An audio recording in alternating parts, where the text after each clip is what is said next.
3, 2, 1, go.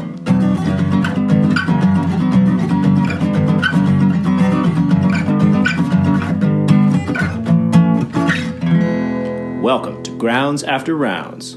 I was like, you said something about being Drew's ball boy. I was like, oh, we had so much fun. I had so much fun coaching with that one year. You and him, you were the coaches. No, I was the team manager. I didn't coach a single day. You were. This is good. Welcome to Grounds After Rounds. We're talking about basketball today. Basketball. Yeah. So. Though I did like the Last Dance. All right. You finish, and then I'll tell you my story. Okay. All right, this is good. Okay, so I was to say, welcome to basketball. Grounds After Rounds. Wait, hold on. Do I have a sound effect for opening? Let's see. Hold on. Better make sure. You know what? Okay, welcome to Grounds After Rounds. So we're doing our fitness field trip this Saturday. And it's funny, Drew asked me, he goes, is this going to be like a skill session or is this going to be like a skill session? Right, or is this going to be like ground and pound? I was like, it's basically just pick up basketball. Yeah, dude, show up with shoes and play some basketball. So we're going to play some basketball. It's like, if people want to do like skills, I'm happy to teach skills, but it's like. Which, ladies and gentlemen, unfortunately, I will not be there because I have baseball with me. I have the sport I actually do enjoy doing and watching is baseball with Joshua. You will miss Spud Webb over here. Well, it's funny. I was like, I don't think Jack's excited about it at all. And he's like, well, Jack's probably because Jack's not good at it. I'm not good at it. Well, I'm not good at yoga. So we did that anyway, and I'm not good at yoga either. I will say this. I can play a decent basketball game when I'm on a team because I don't actually engage much. I'm a passer, right? But I can't really play defense. I don't really have a shot. I can maybe sink a three from time to time. If this is pick up basketball in a park, right. The expectations and the bar is very low. What it is, which is beautiful. And this is what I've learned being basically the team manager for Drew's team that our boys were on together. And that's the only reason the boys wanted to play is because Colin played, because Tommy played, because their crew played, the MCs were playing, and so they're like, we want to play basketball. Yeah. I'm like, boys, look at your parents. Basketball is probably not going to be your sport. You guys are really athletic. I get it. Like, it's fun, whatever, but. Well, Matt's got good footwork and Josh has a beautiful stroke. So right. Hey, and that's what I mean. Like, they're really good athletes and they made it work. You'll notice they're not playing basketball anymore. Right. And that's okay. Like, they've picked up other things. Maddie's now playing hockey, by the way. Awesome. Stop playing soccer. Anyway, my parents had Villanova season tickets when I was growing up, middle school, high school. So high school, I loved having that as an option to take a girl out on a date to a Villanova basketball game. So I'm 16, have my license, maybe end of sophomore. But those are Calipari years? Was he in? Kerry Kittles. Who else? No, he was UMass. Right, go ahead. So I would, pick the girl up. Yeah. Drive to a college campus, nowhere to park. I knew the lay of the land because I played water polo there too. So I knew the whole DuPont Pavilion and the the natatorium layout. Where the bleachers were.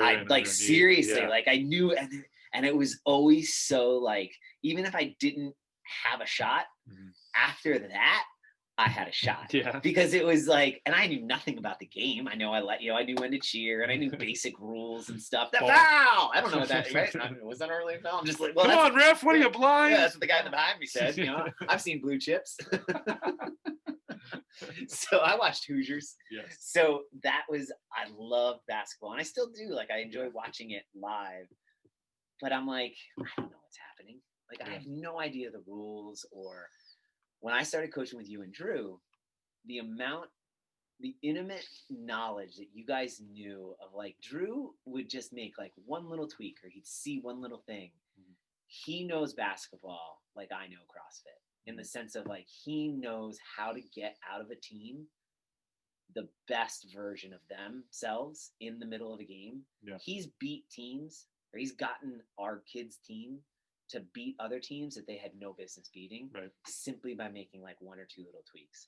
And that's what I mean as far as I have no business when those kids turned 12, 13, I had no business even pretending to coach them in that sport because they're actually playing the sport and I know nothing about it. Right. And I could learn it out of a book.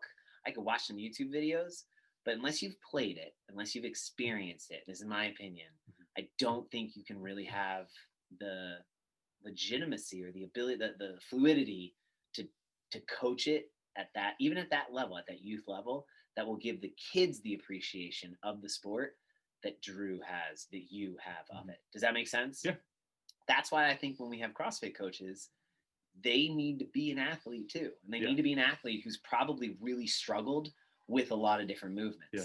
I don't want an athlete who walks right in and can do, you know, a 250-pound snatch on their third day or a bar muscle up or whatever. I want them to have struggled through it and had to go through every single progression. And then when they finally get it, when they walk to the athlete, they can say like, hey, this is what it's probably going to feel like the first time you do it. Right. And I get it. And it's frustrating. Stick with it. About 3 weeks in, this is what it'll probably feel like. At this point, this is what I feel like. That's the moment you'll trust me, is when you get it. And, and you watch the light bulb come on. That's what I feel like I don't get in that sport. No. So that's my thing on basketball. And there's not many sports like that, but for some reason, basketball is like that. Yeah. Just because I never played it. I never really got a feel for it. Like hockey, I get because I played it. I played street hockey. I played ice hockey. Baseball, I played it and I get it and I like it. Liking's not the right word, but with basketball. And so I would like to go to the fitness field trip. Yeah. But at the same token, it's the choice of like, do I go Josh's baseball game, which we've missed a bunch and I want to go to it, or the fitness field trip. And so this is my input on the fitness field trip. Fantastic. Yeah. I'm just switching so we can see ourselves. Oh yeah, Like monkeys, I like to see myself. Great. I've probably been picking my nose this whole time. I guess we'll find out. You haven't. I would have said something. Good. Cool. We are a little off. We're a little off kilter, but I like it. It's a little bit of a switch. Yeah. I just want to put up trophies. No, I want to put up a fern or a flower, a plant of some sort. Between two ferns? Yeah. So. Or did we just get a picture of Jason Fernandez? I'll tell you what, we should be sponsored by, how funny would that would be if Best Hour of their Day sponsored us, because we have a picture of the Jasons with Fernandez being slightly bigger than Ackerman. It's like I'm slightly bigger than Jack Ryan. He played basketball at the academy. I don't think he's ever talked about that before. Fern, right? Yeah, Division I athlete. Yeah. Which, by the way, folks, new website should be up. This is Friday. And if you read my story, the person who made me do Fight Gone Bad as what I would call my first real CrossFit workout was Jason Fernandez. Jason Fernandez. Yeah. Thanks, Jason. Whatever. Stupid. So anyway, I hijacked your basketball story. Well, I'm excited. This is one I want to do for a while, but basketball too. Like, someone texted me and they're like, "So can like anyone just come?" Because like I'm not sure. I was like, "Yes, anyone can just come. I don't care if you've never played basketball, because pickup basketball is so much fun. If you've ever it's just like CrossFit too. Like just because you see the guys doing what they do in the NBA, like that's not what and this isn't even, it's just come. If you throw up a shot and it happens to go in, it's gonna be one of like the best feelings of your life. If you've never made a shot in your life. This is gonna make people throw up? Yes, they're gonna throw up their shots. They're gonna go to Davis's pub beforehand. You just increased your participation by 50%.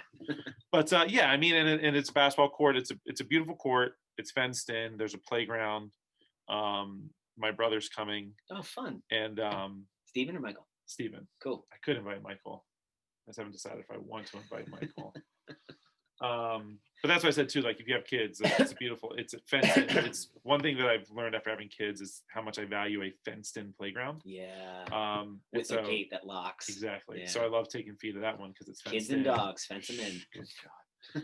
And but it's a great park. But if we end up playing 1-on-1, 2-on-2, 3-on-3, 4-on-4, 5-on-5, half court, full court, we may play a game. Maybe it's knockout. Maybe we play horse. Maybe we play 21. Like, so a lot of different ways we can play with it. But it fall is a beautiful time to be out. I'm gonna have the leaf blower to make sure to clear off the court beforehand.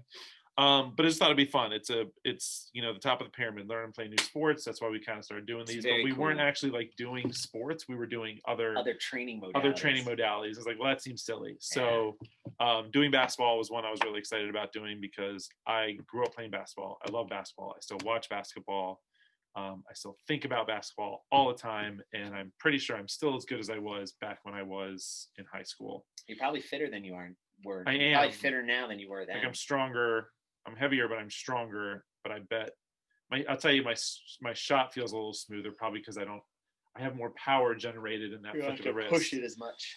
So yeah, it'll be fun. Just play a little basketball. We get some pictures, and we'll kind of catch up on it next week. So speaking of pictures, did you see the revisions to the website? Yes. Now the website's up, but At this talking point. about the revision. The banners came through. A Good. handful of them Awesome. really, and they worked really well. Awesome. So good Yeah, job. I remember. Good picks. Well, that's all Carrie Ann. Like that was yeah, she so did the good edits, picks. but you picked good ones. So it was You a good picked team any effort. Any of them would have worked, and I really liked Cool. the ones you selected. I'm glad. Good. I only had about 48,000 pictures to choose from.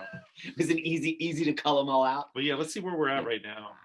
I've deleted like 7 in the last week, so 29,090 photos, 5,932 videos. You couldn't have kept it above 30,000.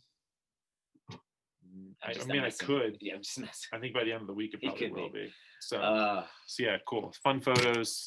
There's got to Can't be a help that. program that would do something with those. Like, you know what I mean? Like a Google photo would like sort them in some way Maybe. to like create a. Well, what's nice is it already. I mean, I can search on my phone and like search. Like a I can face? search Edgewood. So I can search a face. So there's all the different versions of Fiona actually. I made Fiona. Look. Fiona. So that's Fiona like 2. That's probably less than. She's probably just under a year. That's about a year. And then me. There's Jack. And then Shelly. There's Shelly. Why did we make it? And Where's then that? Genevieve. Oh, look at Genevieve. Charity. Do we all somehow we all share Allie's is one Allie's. of my favorites. But look at Rob. Handsome Rob. Always handsome. So visual psych. Nobody gets a visual on that one. Oh, there's mine. So fits. you can search faces. You can search places. So actually, like if I search Edgewood Road. So it's kind of cool. Anyway. That's sort of a this is kind of a good lead in, and this is what I think would always surprise my students, that this actually makes sense, right? So that algorithm that the phone is using, there's data going in, and you have a volume of data. Voluptuous. Yeah, that eventually it makes the algorithm work. I think the way it's supposed to work is that because you have such a large volume. I don't, and so like the algorithm for me is going to be hit or miss. Right. Maybe it's right, maybe it's not, but it truly is random. Where yours, like it truly is going to tell you what patterns you have. You take most of your photos here, there of these people, it's this thing, blah blah blah. Yeah.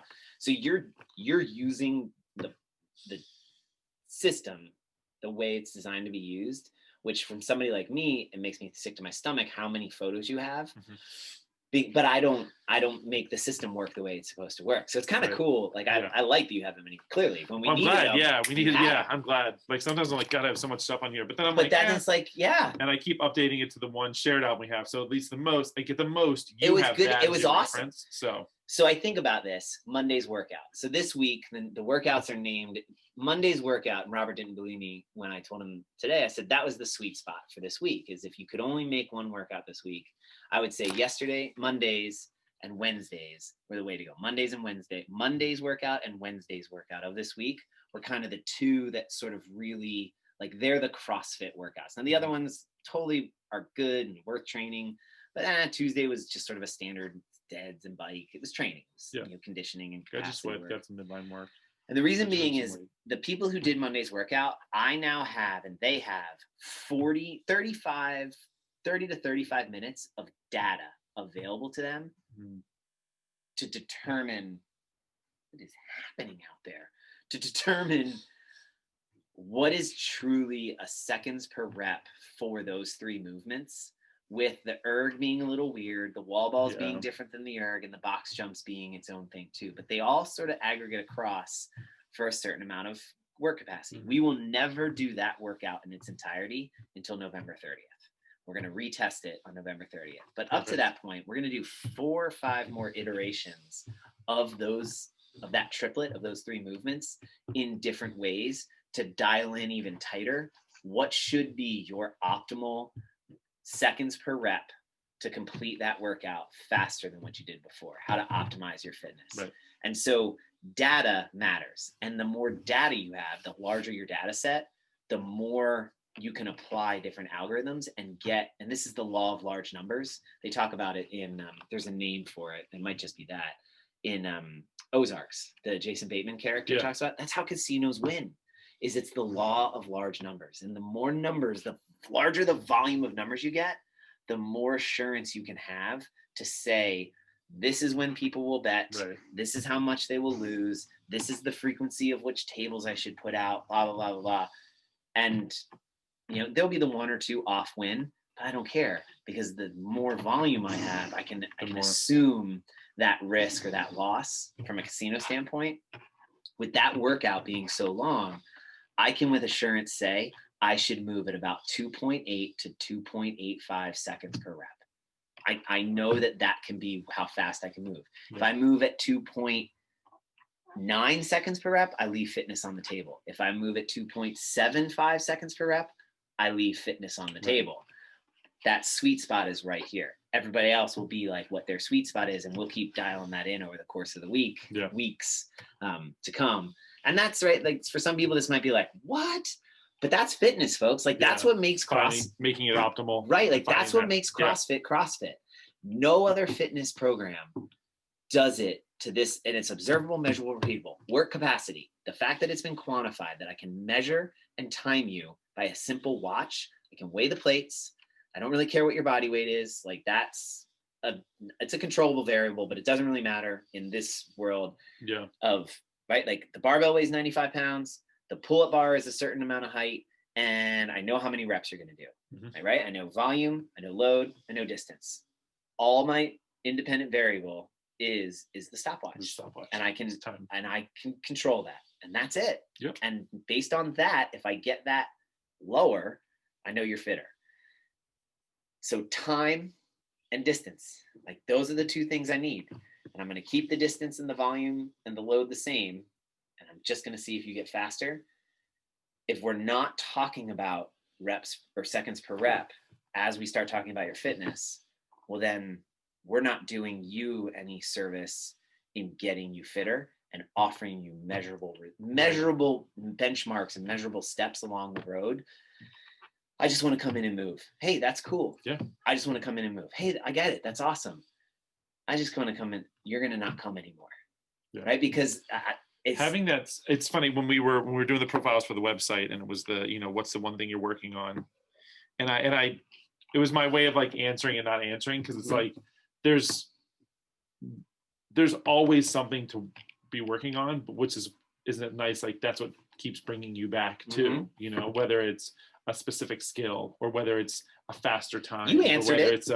And so it's like, it's always, for me, there's always going to be something that I could be working on. In this particular case, like, you're working on your fitness, but this is how can we get a little bit better? That's the conversation. So whether it's, talking about like a workout like that, where it's reps per second, and then maybe we get to that point where it's like, hey, this is about as fast as I can go. Like, I can't go any faster with this. Cool. Like, maybe were you doing bands for that pull-up? Now I can, exactly. And right. So, and so there's an end goal, but there's not. There's just ways of building on. Clearly, because we can see, right? Like, Matt Frazier and Tia Claire Toomey just destroyed every other human being on the planet by a factor of 10, right? Like, by a factor of 2, basically. They doubled their competitors' scores. Yeah. It's insane. They're not done. Are we going to have a couple minutes to talk about that too, by the way? Yeah, we probably should. This one's like kind of all over the place today, but I'm okay with it. Right, and so if you look at this, and just my final week, I mean, I think that's the biggest chunk of this week was Monday's WOD, and it's the beginning of the next experiment. Right. And I do, like, this makes it interesting for me. Mm-hmm. But then I thought, like, that was named Black Mamba, and Amy thinks that might be a comp train workout name, but I can't remember. So there was one named, I think it was like right after Kobe died. Because Kobe's nickname was Black Mamba. Okay. And so I think there was a Black Mamba workout out there, like a hero WOD for Kobe. Sorry, Kobe, I didn't know that. Again, my absence of knowledge around basketball. I think he's okay with it, because I have a feeling Kobe would probably, if he was still with us, be like, wait, why is CrossFit naming a workout after me? Why? So anyway, that was the first one. And then it got me on snakes. And then as I was designing the rest of the week, it was just kind of like, I just did training, WODs for the rest of the week, but I kind of started giving them snake names based on how I think those snakes behave. So like Tuesdays was a garter snake. They're basically harmless, but if you had a basement full of garter snakes, you'd be pretty and you'd be a little nervous, right? And so by the third, I'm moving, right? By the third or fourth round, like, oh God, this is a lot of damn snakes. They don't really like, it was kind of an innocuous, harmless WOD. So many snakes, but it's like, ugh. So many. Today was a boa constrictor because it just kind of got harder and harder. Thursdays is the saw-scaled viper. Short, fast, and will leave you dead on the ground. Short and fast. 5, 4, 3, 2, 1. Hang squat cleans, clapping push-ups, and 100 med ball carry, like 100 meter med ball carry. It's gonna be fun. Yeah, it's just time to go. And then Fridays, the copperhead. They say when you get bit by a copperhead, everything just goes numb. I don't know. I've never been bit by a copperhead. And if you look at Friday's WOD, your forearms and grip, everybody's gonna be like, what the fuck happened? It's light kettlebell swings, chest to bars, and toes to bar. You should never. So if you're listening to this, you may have already done it. Yeah. Or you're probably not listening to it because you haven't gotten the feeling back in your hands to hit play yet. Never let go. Hold on for dear life.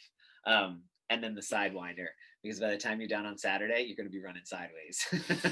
So good luck at that pickup game, folks. That's good. Lateral movement is good for basketball. So that was my my kind of fun play with the names. The WODs drove the names for this week versus sometimes the names drive the WODs, and so that was the iteration. Snakes.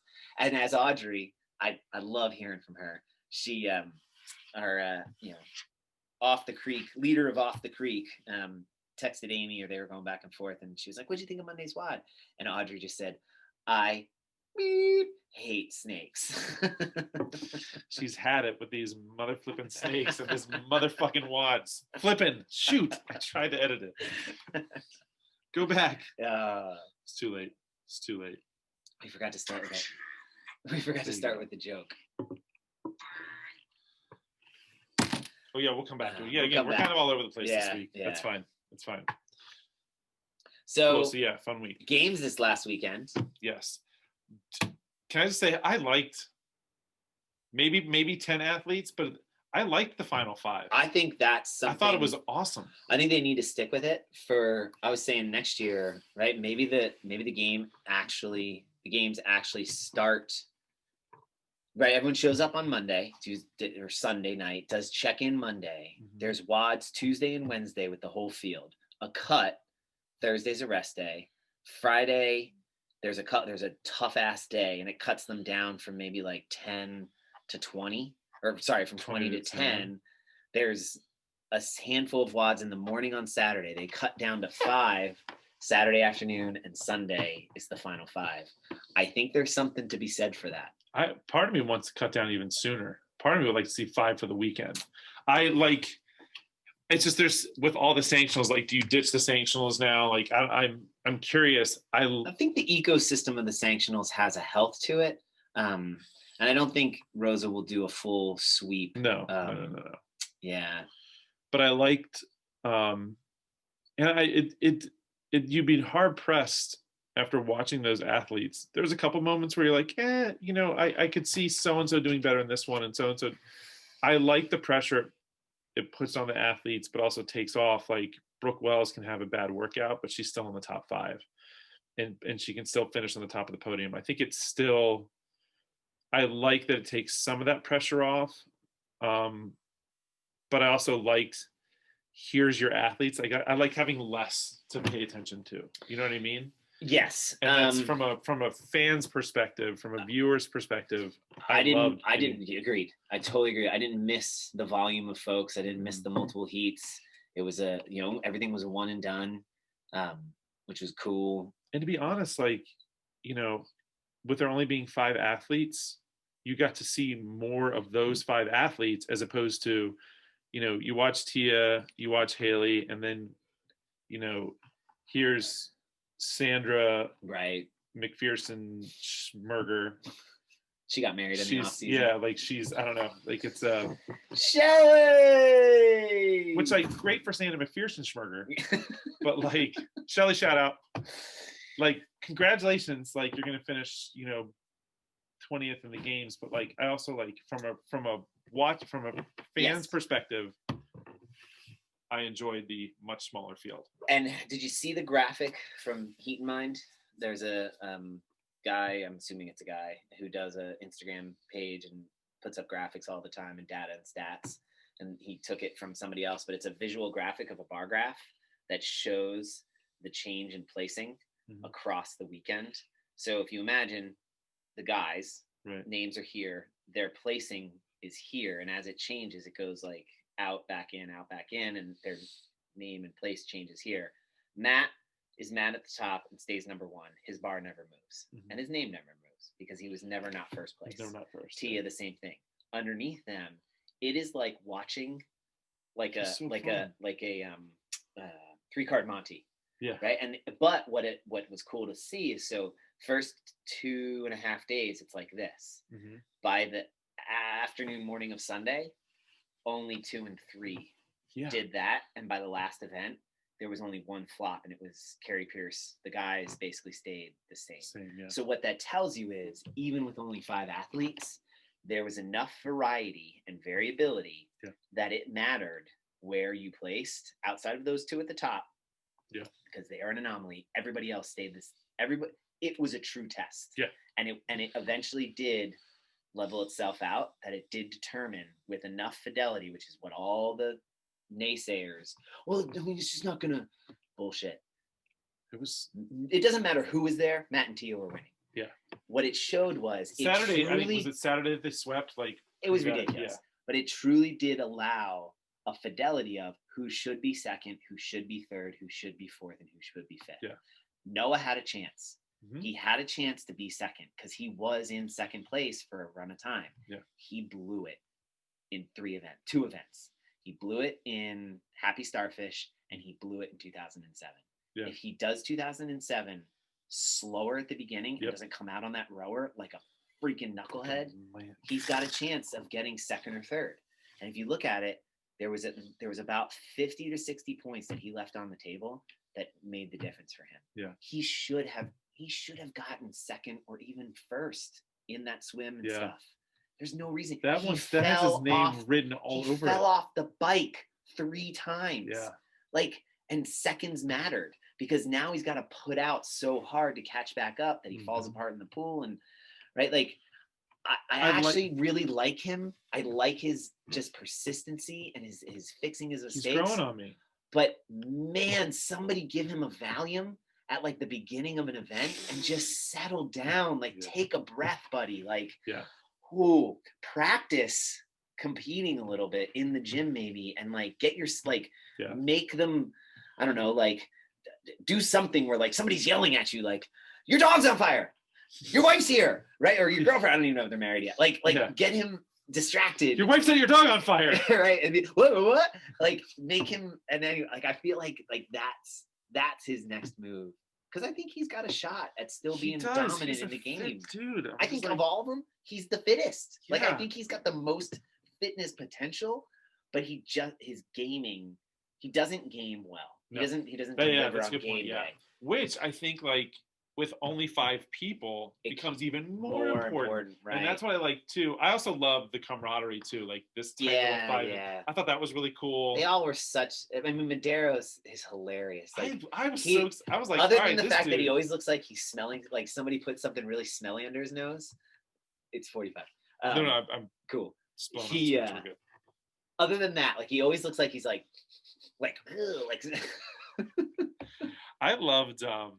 loved watching him because I think when I found out when he was a wrestler too, a wrestler's mindset is that he's CrossFit was his sport starting at 12 years old. It was off season, but then it became his thing, and I guess he wrestled too. But I loved watching him and Matt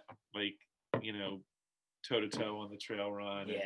And I don't know, that was fun. I like the small group. I will say something like the trail run got boring with only 10 people on there. It would have been cool to see a bigger crew in there. But I like the smaller group. I love the setup. I loved it being at the ranch, honestly. And that complex that they used was pretty cool. Nice really complex. Cool. Yeah. Phenomenal programming, phenomenal event. Holy crap, CrossFit for pulling it off in 2020. I'd be surprised if it comes out anybody gets COVID from it. You could tell their protocols were spot on. The athletes were the only ones walking around without masks. And then they put masks on for anything that was not, athletically and then inclined, and then they were around people. So clearly they set up rules, followed the rules, and never degraded from, I think, the test for the athletes and the viewing and our pleasure as the viewing audience, the CrossFit community. 18 million views, I think, is what total across the 3 days. Like, that's insane.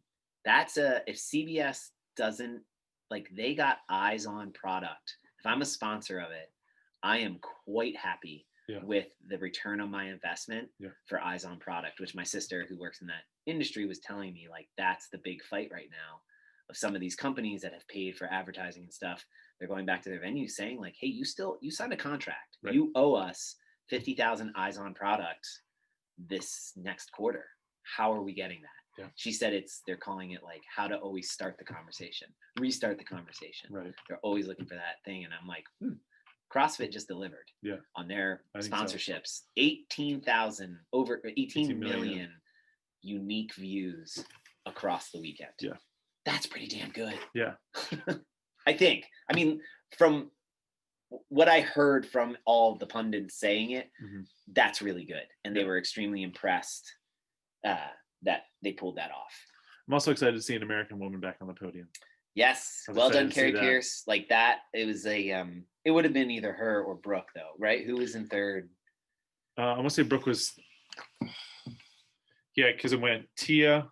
Yeah, it went Tia, Katrin, Carrie, Brooke, and then Haley. No, Haley. No, I'm sorry. Haley finished fourth. Brooke was in. That's right. And Haley, it would have been either Haley. I think Brooke was set. Whatever. It would have been one of. I think in 2 years, Haley gets a little stronger. She's pushing for first. Yeah. Yeah. Well, and she's training in the right place. She's training in the right place. With the right people. I think she has a lot of like the basic stuff there. She's just not strong enough. Well, right. Like there's a top end to her, but she'll get it. Yeah. She's still got that like those Bambi legs. She's so dang tall, but she just moves so well. Yeah. They're amazing. They're such amazing athletes. Yeah. They're fun to watch. So fun games, fun weekend. I enjoyed actually not being able to watch it most of Friday and Saturday. So I kind of got away from it. And then when I got home Sunday, I binge caught up and was live for all of Sunday. So I realized I texted you on the trail. I texted you. It's okay.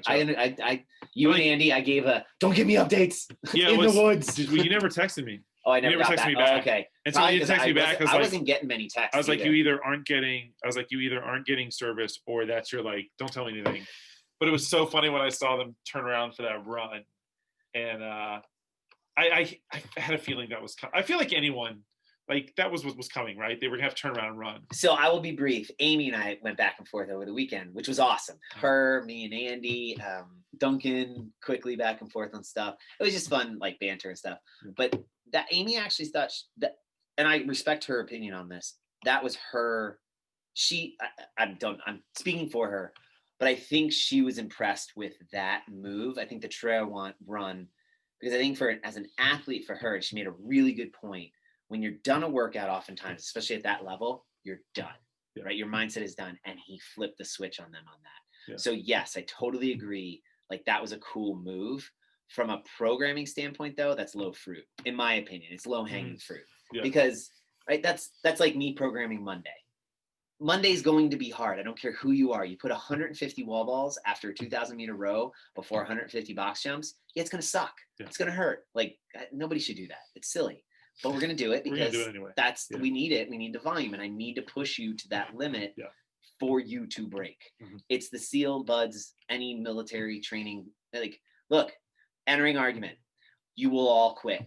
Every one of you here is going to fail. I could easily design something. Sweet, we're going to do burpees until everyone quits. Right? Like, I don't have a time limit on me. You do. I've got coffee and donuts over here. 3, 2, 1, go. And I'm going to make you go until you all fail. Yeah. I don't care. You're all going to fail. It's the physical, like at some point, either your mind's going to shut down or your body's going to shut down. What I want to see is who does what after you fail. Yeah. That's the test. And that's what that test was. And it was a cool test. Yeah. But it's low hanging fruit and it's suffering and it's the games and it's supposed to suffer. What I loved was people's reaction. So I loved Fraser. But like you said, he has after those he has that relationship with Castro that he's probably like, whatever, he's screwing with me and flips him off. And I thought that was funny. But then Medeiros, who doesn't, like he didn't even flinch. He just keep going. He just looked like kind of looked back at him to confirm and then just kept going. And I was like, but then you look at Fraser did the same thing. Like, oh, all right, here we go. what I will say is, so that was my argument. And Yeah. Amy's right. Like, that is a very good test. And I'm glad that Castro did it. Yeah. But from an art of programming, yeah. and you want to talk about somebody who is still, I think, the best in the world at what he does, Dave Castro programmed a scaled up version of a 15-year-old, so 2007, 21, a 14-year-old WOD, the 2007 Hopper, which, yes, it was randomly selected from the Hopper. No, it was not random. They had categorized like which, basically it just dialed out sort of some versions of it, but he knew what that WOD was going to be. Right. Like, okay, so 1,000-meter row, 5 rounds, 25 pull-ups, 7 shoulder to overhead, 135, 95 pounds. Brett Marshall finishes that in 13:07 in 2007. The dialed up version, scaled up version to match athletes where they are with 13 years of improvement, is now a 1,500-meter row, 5 rounds of 10 bar muscle ups, 7 shoulder to overhead, 245 for the men, 235 for the men, 145 for the women. I forget. I think those are the weights. Yeah. What do you think Matt Fraser finished that in? I don't even remember. He finished that 13:07. The exact same time that Brett Marshall finished. Was it the exact same time. Granted, maybe a little bit of luck, but the fact that Dave Castro dialed up the WOD, scaled up the WOD with slightly longer distance, slightly increased difficulty of movement, and slightly increased load. How do we scale WODs, Eric? Volume, difficulty of, sorry, I just spit on you. Okay. Volume, difficulty of mode, or of movement, or load. He followed the scaling template and increased it and had athletes, the best in the world, finish it at the exact same time. If Brett Marshall from 2007 and Matt Fraser from 2020 are in your class, and as the coach, you tell Brett to do it that way, you tell Matt to do it that way, they're finishing at the same time, they can look at each other and say like, oh, that was really good competition. We did great. Yeah. Infinitely scalable CrossFit. Dave Castro did that. That workout was the best workout of the games. I was going to say, is that your... Without a doubt, that is observable, measurable, repeatable, and he got the athletes to repeat it at the exact same time domain that they did in 2007. That's awesome. I don't know of many people in the world that as a profession can say, I hit the center of the target almost every time I shoot. And that motherfucker does. And that, to me, I also liked swim and stuff. That was my second favorite. Yeah. It battles between the two of them. Yeah. But across the weekend, that's the precision with which that guy executes that games. The run, the trail run, super cool. Crowd pleaser, right? Like it has the drama of the turnaround and stuff, like totally great. All the memes that are coming out of it of Fraser's flip off, right? Like, yeah, of course, it's awesome. That's an easy one. To me, like that's a low-hanging fruit. It has the effect you want, like awesome. I think the difficulty with which he's able to execute the 2007 reboot, that's something that I could learn from as a professional. I can look at and go, who am I scaling athletes that precise to keep people in those time domains? That's pretty freaking cool. Yeah. So that's my take on it. Like I said though, but that's why it's an opinion game. And but that's my opinion on it. Yeah.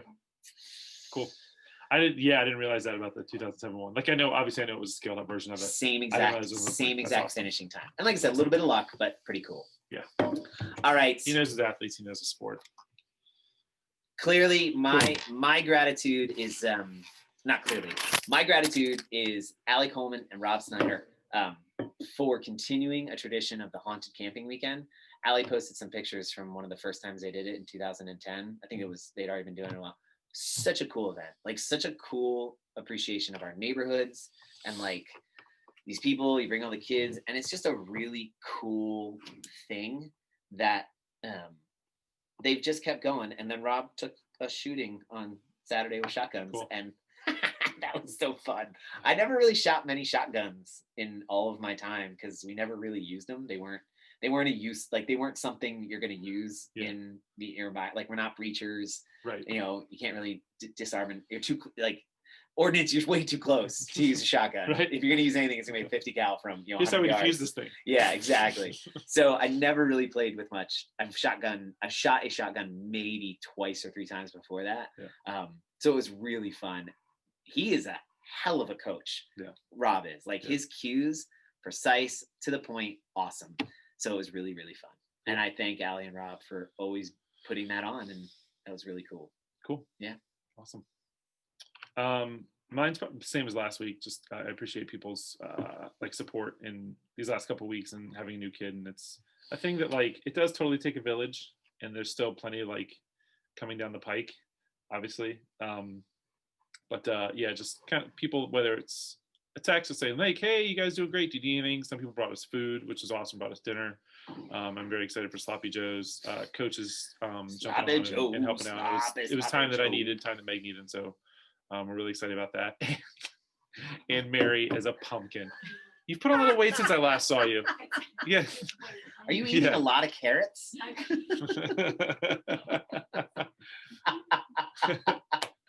Wonderful. Wow, that was awesome. Awesome. And Mary now is a pumpkin. Oh my gosh, cool. Awesome. Hey, did you hear the joke about the dad and his son doing superhero impressions? I didn't. Yeah, the dad asked the son, hey, do you want to hear a really good Batman impression? The son says, sure, go on, Dad. Dad goes, no, not the kryptonite. The son says, that's Superman. Dad goes, thanks, I've been practicing a lot. Yeah, I figured since you're a dad now with a son, like, and I love superheroes. Like superheroes. That's like, a good one. Yeah. That's a good one. I'm going to repeat one that I was told. I don't think it's funny at all, but I think it's worth telling because this kid was very proud of it. I think his name is I forget.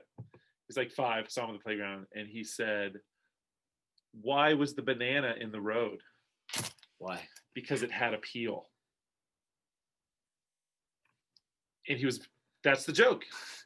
Maybe I'm very proud of, was it Onder? I think his name's Onder. Maybe it's why was the banana something? Because it had a peel. Maybe it was. Yeah. I didn't ask. I just laughed and said, you're good. Why do people like bananas? Because it has a peel. My dad has a Hawaiian shirt with bananas on it all the time. We're like, really, Dad? You went with that shirt? And he goes, what? People find it appealing. That's a good one. All right, Dad. Every time. All right, folks. Have a great weekend. We'll see you on the creek and on the court. Bam. I'm going to dunk on something. I'm not going to dunk. Ball is mine.